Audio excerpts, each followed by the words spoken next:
Hallo ihr Lieben, hier gibt es heute ein Review und einen Live-Test und zwar von dem IQ E-Styler. Den habe ich zugeschickt bekommen zum Testen, aber alles, was ich hier sage, wird meine ganz eigene Meinung sein. Ich werde ihn zuerst mal mit euch anschauen, was für Material das ist, was er verspricht. Dann werde ich ihn ausprobieren. Ich habe jetzt nichts mit meinen Haaren gemacht. Du siehst auch, sie sind unten ein bisschen wellig, also ganz so sind sie, wenn sie gewaschen sind quasi.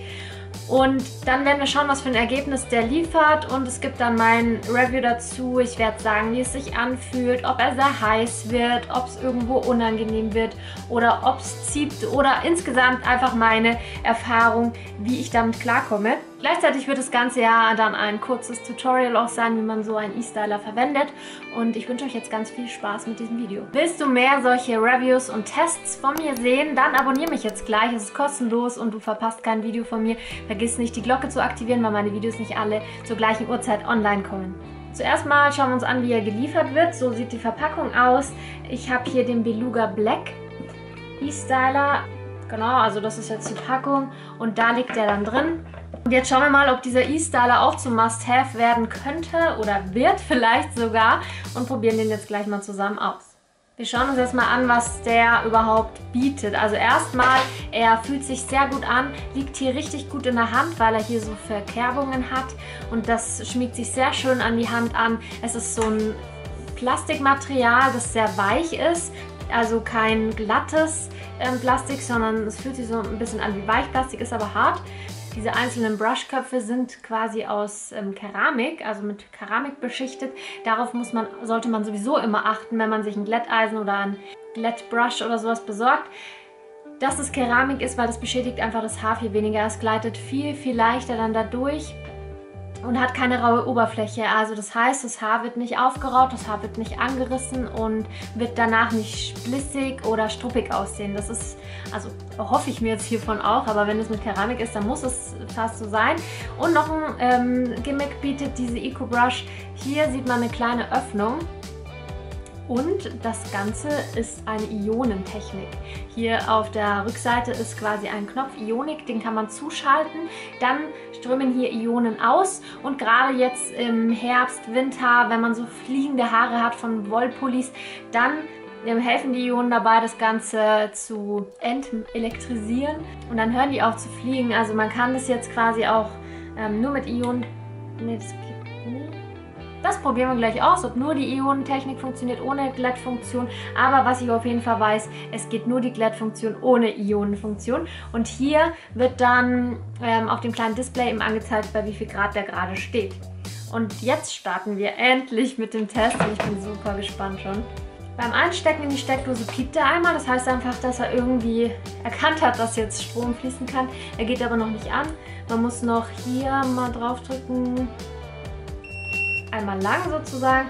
Jetzt sieht man, jetzt blinkt es da und es blinkt jetzt hier 190 Grad auf. Das heißt, er will sich jetzt auf 190 Grad hochheizen. Wir warten jetzt mal, wie lange das dauern wird, einfach in Echtzeit, damit ihr das seht. Und ich bin jetzt auch gespannt, weil ich habe ihn noch nie ausprobiert. Es ist noch nicht heiß. Ich bin auch gespannt, ob er piepen wird. Also jetzt langsam wird es leicht warm, aber ich kann hier meine Hand immer noch drauf halten, also es wird hier außen wohl nicht heiß. Ich glaube, es ist da ein bisschen, es ist nochmal eine Außenbeschichtung drauf, dass man sich nicht verbrennen kann. Es wird aber langsam, man merkt von innen, dass langsam die Wärme rauskommt. Und ich bin jetzt auch gespannt, wie heiß der hinten wird. Manche von diesen Glätteisen, die werden hinten richtig, richtig heiß. Das ist...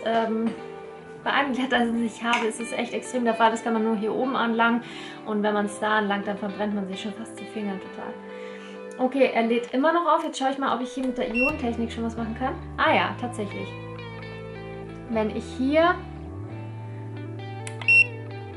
drauf drücke, dann wird es blau. Das heißt, jetzt strömen die Ionen da aus der Öffnung raus. Das ist quasi hier, seht ihr das da, die Öffnung. Die sieht man natürlich nicht und die merkt man auch nicht, aber man merkt es dann, dass die Haare nicht mehr fliegen. Ich lasse es jetzt mal derweil aus, weil vielleicht können wir nachher nochmal gesondert über die Haare gehen, nur mit der Ionentechnik nochmal und sehen, ob sich dann was verändert. Jetzt wird er wärmer, schon etwas wärmer. Ich kann aber meine Hand immer noch da lassen, also es ist noch nicht wirklich heiß. Und hier oben auch nicht heiß, aber warm, tatsächlich schon. Das dauert lang. Dauert wirklich lang. Ich würde jetzt gerne einfach... jetzt, Gott sei Dank. 190 Grad hatte, aber ich kann meine Hand immer noch hier lassen. Hätte ich jetzt nicht gedacht, also das ist gut. Man kann sich hier also schon mal gar nicht verbrennen. Du siehst es jetzt, es ist wirklich kein Spaß und ich verkohle mir auch nicht gerade die Hand, sondern es geht gut. Okay, dann schauen wir jetzt mal, wie wir damit arbeiten können. Also es funktioniert auf jeden Fall wie eine ganz normale Bürste. Ich ziehe sie aber halt etwas langsamer durch, dass wir einen schönen Glättungseffekt haben. Und das sieht toll aus. Richtig toll. Siehst du ja, den Vergleich jetzt schon. Man kann bestimmt auch den von unten schön durchziehen. Vielleicht kriegt man dann noch extra Volumen oder eine kleine Welle dazu. Schauen wir mal. Gut ist auf jeden Fall, man spart sich im Vergleich zum normalen Glätteisen ja natürlich mit der Bürste extra nochmal durchzugehen. Hat 2 in 1. Bürste und Glättung. Ja, eine Welle ist da jetzt nicht entstanden. Machen wir es nochmal. Vielleicht war ich auch zu schnell. Bei sowas muss man natürlich sich selber immer bremsen. Also mir geht es so, einfach die Geduld haben, das Ganze langsam da durchzuziehen. Ich wäre dann immer gerne so, dass ich das so kämme.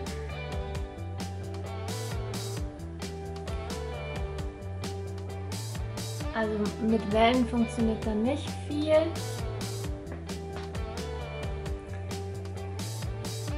Die Bürste ist relativ breit.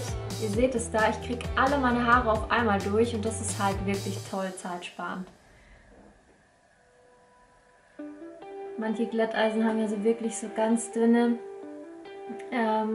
Köpfe, wo man immer nur wirklich sehr dünne Strähnen durchbringt. Das nervt dann auch ein bisschen, weil das alles dann immer gleich so lang dauert. So, die Seite ist geglättet und die hier noch nicht. Also man sieht's. Man kann es unschwer erkennen, das brauche ich euch sogar gar nicht sagen. Diejenigen von euch, die jetzt vielleicht vorgespult haben und hier jetzt landen, die sehen sofort, welche Seite gerade geglättet ist und welche noch nicht. Und das ist toll, oder? Also der Vergleich ist schon mal geil und sie glänzen so schön. Und schau mal, wie schön sie jetzt reinschwingen und was es für einen tollen Glanz hat. Ohne Schmarrn, ich habe nichts auf die Haare drauf gemacht. Ich habe es extra nicht gemacht, weil ich, wenn ich jetzt irgendein tolles Produkt auftrage, dann sieht man ja nicht den Effekt der Bürste. Also das ist richtig toll. Jetzt mache ich mal die andere Seite mit der Ionentechnik. Es leuchtet dann blau, wenn Ionentechnik zugeschaltet ist. Schauen wir mal, ob wir irgendeinen Vergleich erkennen können. Aber das ging jetzt echt schnell, oder? Wie lange braucht ihr denn so zum... Oh, meine Hand ist voll im Gesicht. Wie lange braucht ihr denn so zum Haare glätten? Das würde mich interessieren. Mit meinem Glätteisen muss ich sagen, gehe ich auch manchmal einfach nur so ein bisschen lieblos drüber, wenn ich es in der Früh sehr eilig habe. Und dann schaffe ich es auch schon in ein paar Minuten. Aber mit der hier ist es jetzt echt extrem schnell.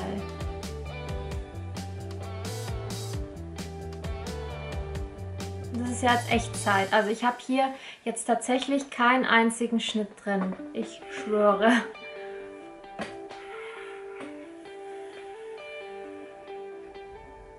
So, fertig, geglättet.